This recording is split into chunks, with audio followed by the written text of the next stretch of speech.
Ladies and gentlemen, please welcome Nvidia founder and CEO, Jensen Huang. Guten Tag, Gamescom! The Nvidia RTX is a platform consisting of architecture and software and SDKs and libraries that allows us to combine different types of rendering technology into one unified and cohesive platform. Turing, the most advanced GPU we've ever done, 10 years in the making, the greatest leap since we created CUDA, and computer graphics will never be the same again. Inside Turing is 18.9 billion transistors. This GPU, this chip, is the second largest chip the world has ever made. So Turing is built for RTX. The first thing I showed you was originally ran at GDC was DGX with 4 volts, 55 milliseconds. 55 milliseconds, about 20 frames per second. And this is what Turing looks like.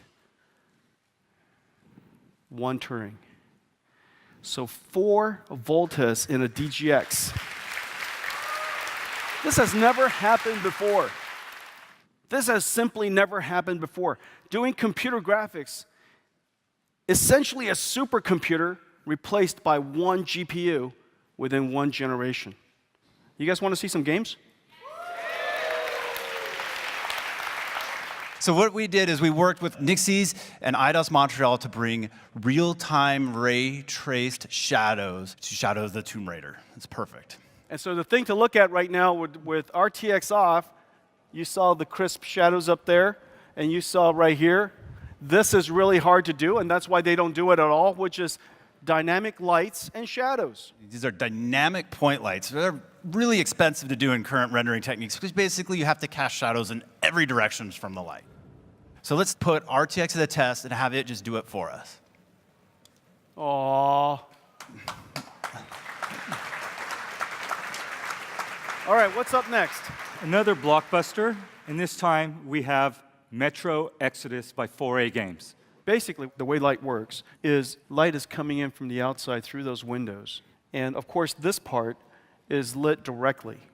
And the challenge here is that's an area light, and so we have to make sure that the shadows look right. However, that light doesn't stop there. That light bounces around this room, and it illuminates different parts of the scene, depending on how close they are to that particular light. And maybe in the creases and the corners, it's really super dark, but in other places, it's more light, and direct light, it's completely bright. And so lighting this room using traditional computer graphics lighting is just incredibly hard. And this is the perfect showcase for global illumination.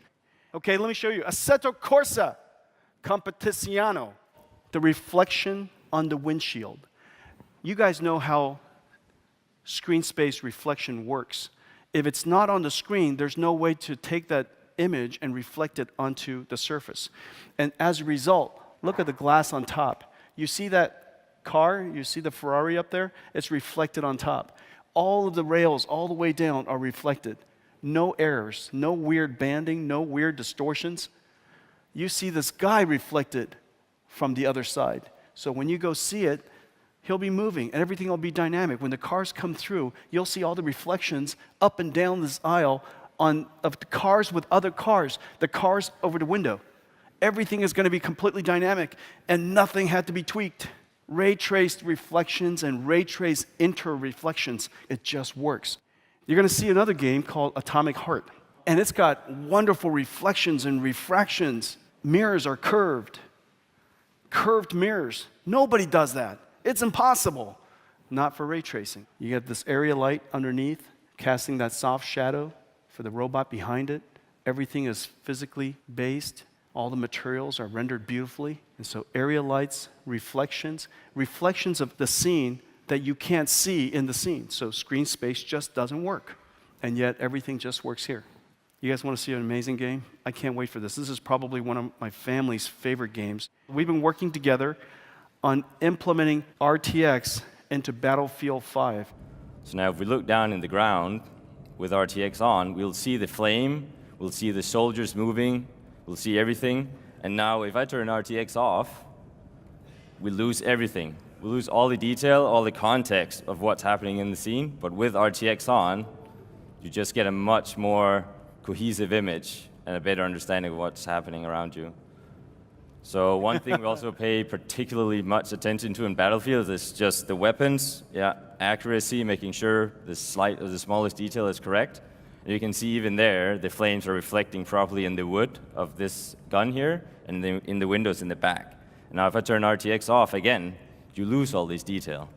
There are so many other RTX games coming your way. Developers all over the world are working hard on RTXing.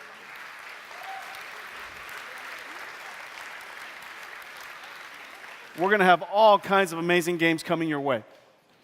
Well, I guess your question is this. What are you going to run it on? What are you going to run all these amazing games on? Well, let's show it to you. Ladies and gentlemen, 10 years in the making, the Geforce RTX 20 series. Computer graphics reinvented.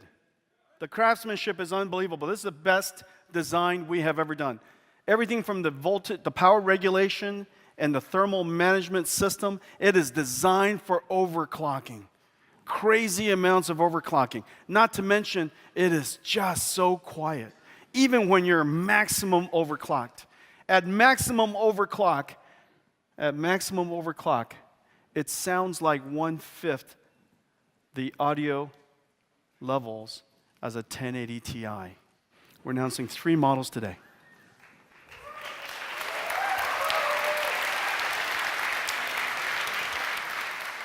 The RTX 2070 with 6 gigaраys per second, 5 times that of a Titan X.